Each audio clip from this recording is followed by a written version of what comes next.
समाज और सिंबोलिज्म, समाज और प्रतीकवाद। समाज को यदि देखें तो हम इंडिविजुअल्स रियलिटी से कंटेंट नहीं करना चाहते। विवाह, कितना प्रदर्शन विवाह के नाम पे किया जाता है, कोर्ट मैरिज भी किया जा सकता है, लेकिन कोर्ट मैरिज को वह सामाजिक स्वीकृति नहीं मिल पा रही है जब तक अतिथियों को कई दिनों का दावत नहीं होगा, जब तक वो लेडी संगीत से लेके कई तरह के आयोजन नहीं होंगे, तब तक समाज ये मानता ही नहीं कि विवाह हो गया। जबकि विवाह तो एक संस्कार है, या विवाह एक नई परिस्थिति है, या एक नए फैमिली का निर्माण है। वह कोर्ट मैरिज से भी हो सकता है, लेकिन समाज रियलिटी से कंटेंट नहीं करना चाहता। इसलिए विवाह की सामाजिक स्वीकृति तभी है, रिश्ते नातेदार तभी सेटिस्फाइड होते हैं या उन्हें यह लगता है कि विवाह हो गया जब उन्हें आप इनवाइट करेंगे, कई दिनों का दावत देंगे, लेडी संगीत और कॉकटेल और क्या क्या कई कई तरह के फंक्शंस हो रहे हैं। अब तो वो जो है ब्राइडल शूटिंग और क्या क्या और नई चीजें जो है जुड़ती जा रही है, वो सारा होगा, चिल होगा, तब समाज मानेगा कि विवाह हुआ। अब आप अमीर हैं तो आपको दिखाना पड़ेगा कि आप अमीर हैं। आप शानदार कोठी में रहते हो, शहर में हैं। यदि आप ग्रामीण एरिया में रहते हैं तो कितने बड़े फार्म हाउस में रहते हैं, आप पे कारों का कितना बड़ा काफिला है। मतलब आपकी अमीरी तभी समाज में एक्सेप्टेबल है जब आप दिखते हो अमीर के तरह। माने आप अमीर है ये नहीं, अमीर दिखना है आपको। तो इसका अर्थ है कि जो सिविलाइजेशन है, सभ्यता है, जो समाज है, वो सिंबल के साथ आगे बढ़ा है। जो दो तरह के सिविलाइजेशन आप कहिए, एक मटेरियल सिविलाइजेशन और एक इंटेलेक्चुअल सिविलाइजेशन, दोनों साथ साथ आगे बढ़ रही है। मटेरियल सिविलाइजेशन ने ही दुनिया को यहां तक पहुंचाया है जहां आप देख रहे हैं कि सामाजिक विचार में, सामाजिक व्यवहार में मटेरियल सिविलाइजेशन ने आम आदमी के जीवन को कितना बांध दिया है, या आम आदमी के जीवन में कितना सिंबोलिज्म का प्रवेश करा दिया है। इंटेलेक्चुअल सिविलाइजेशन, जबकि मटेरियल सिविलाइजेशन के विरुद्ध खड़ा होना चाहिए, लेकिन इंटेलेक्चुअल सिविलाइजेशन अपनी दिशा चल रही है और मटेरियल सिविलाइजेशन भी साथ साथ चल रही है। तो आप कह सकते हैं कि ये दोनों सभ्यताएं, मटेरियल सिविलाइजेशन और बौद्धिक सिविलाइजेशन, इंटेलेक्चुअल सिविलाइजेशन, दोनों एक साथ आगे बढ़ रहे हैं। इसका अर्थ है कि जो सिंबोलिज्म है ना, वो एक इजी वे है चीजों को समझने का और समझाने का। इसको लेके ह्यूमन रैशनैलिटी को लेके एक बड़े नोबेल लॉरिएट हुए हर्बर्ट साइमन, उन्होंने बाउंडेड रैशनैलिटी की बात की थी कि सीमित तर्कसंगतता, कि आदमी पूरी तरह तर्कसंगत नहीं हो सकता, ह्यूमंस कंप्लीट रैशनल नहीं हो सकता। ह्यूमन जो है वो बाउंडेड रैशनैलिटी से जीवन जीता है, या उसका शिकार है, या उससे बंधा रहता है, या उसी को सामाजिक व्यवस्था, समाज के में जीने का तरीका मानता है। इसका अर्थ है कि हर्बर्ट साइमन जो कह रहे हैं कि आदमी फुल्ली रेशनल नहीं हो सकता, आदमी कंप्लीट रेशनल नहीं हो सकता। आदमी के रेशनलिटी की इनहेरिटेंस लिमिटेशन है। क्यों इनहेरिटेंस लिमिटेशन का यहां क्या अर्थ है कि मैं रेशनल कैसे हो सकता हूं, क्योंकि मैंने जन्म लिया और बचपन में ही जो परिवार के अंदर, रिश्ते नातों में, समाज में, आसपास में जो हमने देखा, उससे जो हमारी टेमिंग हुई, ग्रूमिंग हुई, वह हमारा क्या बन जाता है, इनहेरिटेंस लिमिटेशन हमें हमारे लिए तैयार कर देता है।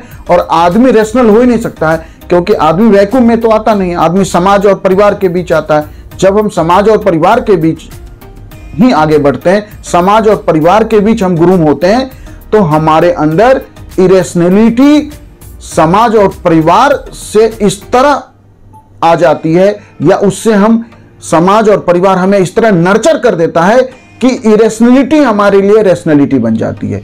इसलिए आदमी कितनी भी कोशिश करे कंप्लीट रेशनल नहीं हो सकता है। इसीलिए आप देखेंगे कि सारी मार्केट इकोनॉमी इस बात को समझती है कि आदमी के अंदर इरेशनैलिटी है, इसलिए मार्केट इकोनॉमी में दोनों चीज चल रहा है, फंक्शनिंग भी है और सिंबल भी है। कि जैसे टॉयलेट शॉप का एड, बचपन में एक शॉप था लिरिल, जिसका एड देख के मैं बहुत फैसिनेट होता था और होता था कि ये शॉप मुझे भी लगाना चाहिए।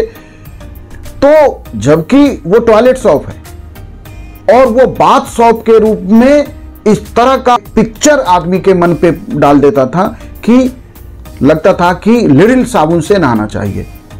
नहाने के लिए साबुन शॉप चाहिए, ये फंक्शनिंग है, लेकिन लिरिल साबुन ने जो एक पिक्चर, एक जो कहिए कि एक आपके अंदर एक नया तरीके का भाव डाल दिया कि लिरिल से नहाने का मतलब अलग बात है, कुछ अलग बात है।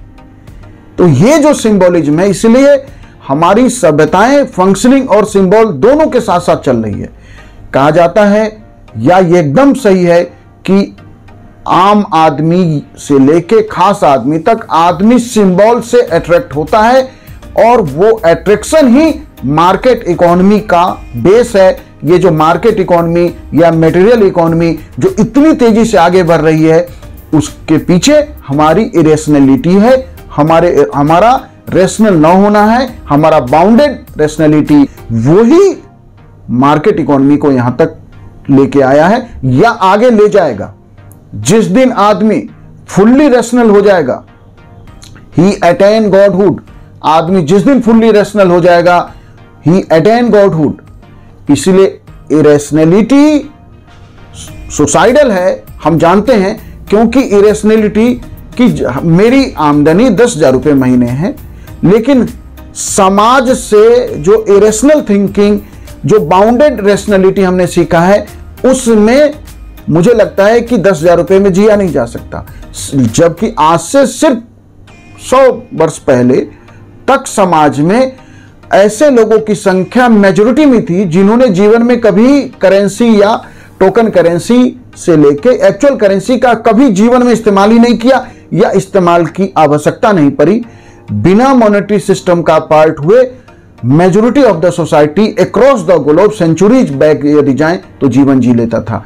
आज बिना करेंसी के, बिना इस मॉनेटरी सिस्टम का हिस्सा बने जीवन जिया ही नहीं जा सकता है। तो जितना ज्यादा मटेरियल सिविलाइजेशन आगे बढ़ रहा है, वो बढ़ क्यों रहा है? क्यों? क्योंकि हमारी इरेशनैलिटी उसको आगे बढ़ा रही है। इसीलिए यह समझना पड़ेगा कि इरेशनैलिटी सुसाइडल है, सभ्यताएं खत्म हो जाएंगी। यदि रोम की सभ्यता खत्म हुई और उस समय के इतिहासकारों को देखें तो उन्होंने क्या लिखा है कि रोम में जो कंज्यूमरलिज्म था, जो रोम के अंदर इरेशनैलिटी था, जो रोम के अंदर बाउंडेड रेशनैलिटी था, उसने कैसे रोम के धन को दुनिया भर में पहुंचा दिया और अंततः रोम का डिक्लाइन हो गया। इसलिए कोई भी सभ्यता यदि इरेशनैलिटी को कंट्रोल नहीं करेगी तो वो सभ्यताओं के लिए भी सुसाइडल है, सभ्यताएं खत्म हो जाएगी। आप सोच के देखिए कि आज ह्यूमंस जमीन के नीचे शहर बसाने की योजनाएं बना रहे हैं, समुद्र के नीचे शहर बसाने की योजनाएं बना रहे हैं। क्या हम जानते हैं कि प्रकृति में जमीन के नीचे यदि हम शहरों का बसाव करेंगे, समुद्र के नीचे हम शहरों का बसाव करेंगे, उसका रिएक्ट प्रकृति कैसे करेगी हमें पता नहीं है।